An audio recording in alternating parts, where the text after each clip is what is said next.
start. Assalamualaikum semuanya. Di sini aku akan membahas materi yang berjudul tes Kraepelin atau yang biasa disebut juga dengan tes koran. Nah, sebelumnya perkenalkan dulu ya. Namaku Naila Fiza Arianti dengan NIM 2305 1460 265. Nah, kita masuk ke materi yang pertama nih teman-teman. Di pendahuluan itu ada tes psikologi. Tes psikologi itu apa sih? Nah, tes psikologi itu merupakan salah satu metode dalam psikodiagnostik atau anastasi.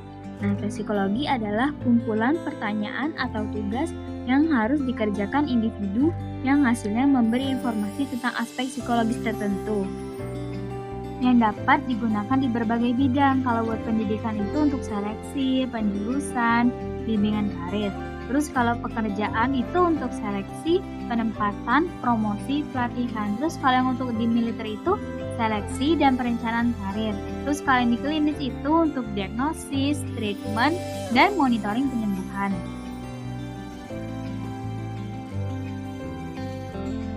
Nah, apa sih tes Kraepelin itu? Nah, tes Kraepelin itu adalah tes psikologi berupa tugas penjumlahan angka sederhana yang dikerjakan secara berulang dalam waktu tertentu. Nah, tes ini tuh digunakan untuk mengukur kecepatan, ketelitian, keajegan, serta ketahanan kerja seseorang dalam praktiknya. Nah, tes ini tuh juga memberikan gambaran mengenai daya konsentrasi dan stabilitas emosi individu.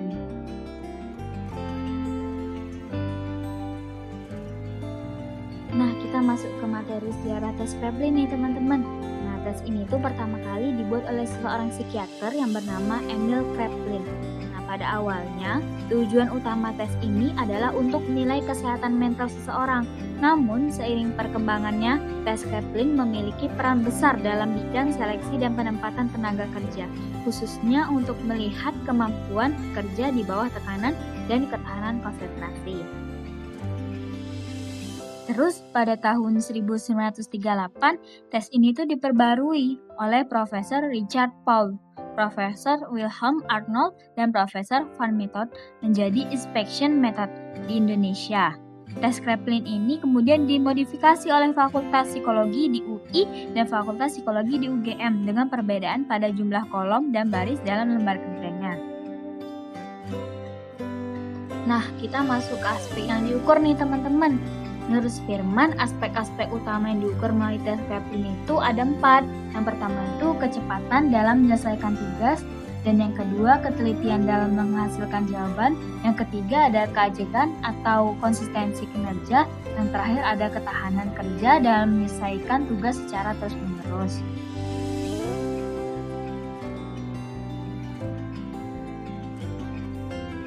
Nah, terus ada cara pengerjaannya nih.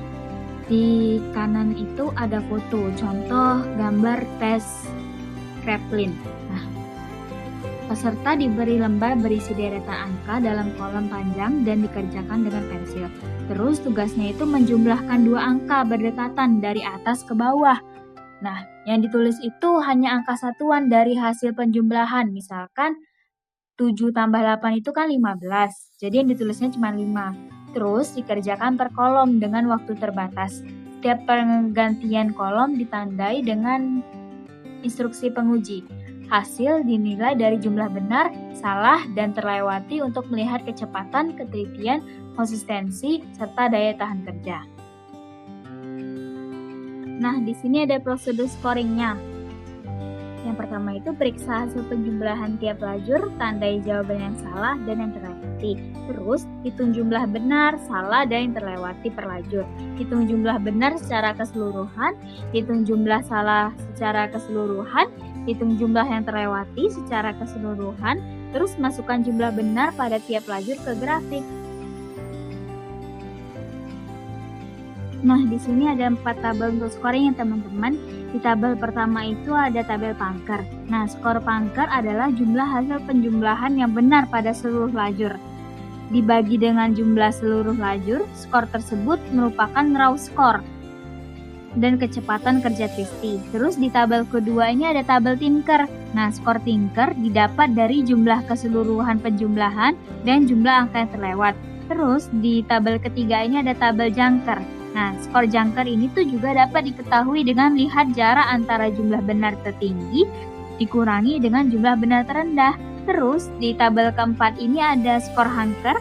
Skor Hanker itu tuh dapat diketahui dengan menjumlahkan skala skor Panker dengan skala skor Janker, kemudian hasil. Nah, kita sudah sampai di materi terakhir nih, di kelebihan dan keterbatasan. Aku jelasin yang di kelebihannya dulu ya teman-teman. Yang pertama itu tuh sederhana dan mudah dipahami. Terus yang kedua itu mengukur kecepatan, ketelitian, dan konsistensi kerja. Terus yang ketiga itu objektif dan standar. Skor itu tuh dapat dihitung dengan cara yang sama untuk semua peserta. Terus yang terakhir itu tuh relevan untuk seleksi kerja dan pendidikan. Nah, kita ke keterbatasan. Keterbatasan yang pertama itu masih menggunakan media kertas, jadi dianggap kurang efektif di era digital yang sekarang. Terus proses scoring itu tuh masih manual, membutuhkan waktu yang lama. Terus yang ketiga itu tuh potensi terjadinya kesalahan pemeriksaan atau human error. Terus yang di keempat itu tuh peluang terjadinya kecurangan dari peserta saat mengisi jawaban. Yang terakhir itu perlu pengembangan berbasis teknologi informasi agar lebih efisien dan akurat. Nah, terakhir ini aku cantumin referensi apa aja yang aku pakai. Sekian dan terima kasih. Wassalamualaikum warahmatullahi wabarakatuh. See you.